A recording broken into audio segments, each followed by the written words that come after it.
Imagine this. Tomorrow morning, every clock on earth changes.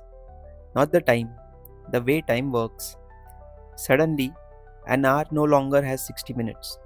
It has 100. A minute has 100 seconds. Everything is cleaner. Everything is more logical.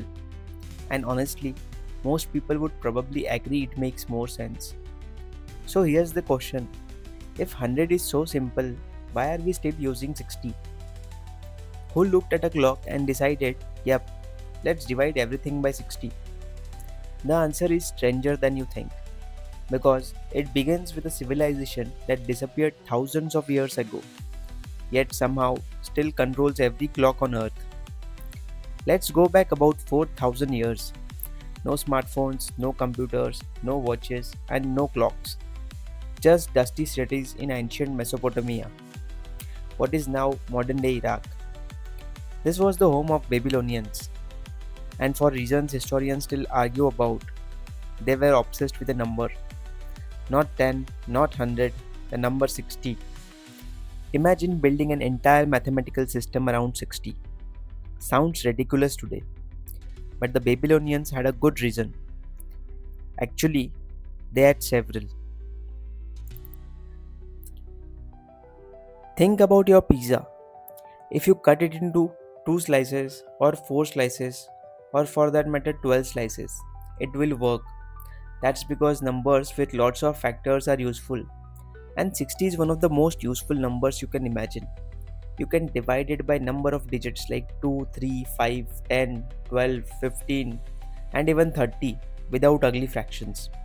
For traders, builders, and astronomers, that was incredibly convenient. The Babylonians didn't know it, but they had accidentally chosen one of the most powerful numbers in mathematics. Now here's where the things gets weird. The Babylonians were not trying to invent your wristwatch. They weren't even trying to invent the Google Calendar or, for that matter, schedule a Zoom meeting. They were trying to understand the sky, the sun, the solar system, and the seasons because their lives depended on it. They got the calendar wrong, the crops could fail, trade could suffer, entire cities would struggle. So they become incredibly good at tracking time. And because they loved the number 60, their astronomical systems became filled with it. Then something fascinating happened. Civilizations borrowed ideas from each other. The Greeks, the Romans borrowed these ideas. Scientists and astronomers also borrowed the ideas. And slowly, the Babylonian number system spread across the world. Not because everyone thought it was perfect, but because everyone was already using it. Sound familiar? Think about the QWERTY keyboard. Most people don't use it because it's the best layout. They use it because everyone else does. The same thing happened with time. Once enough people adopted the system, changing it became difficult and then impossible. Or maybe not impossible because somebody actually tried, and this part sound completely made up. During the French Revolution, France decided to redesign time itself. They thought the old system was irrational, so they created a new one.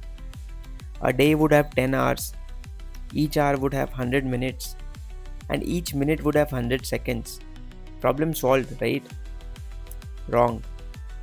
People hated it.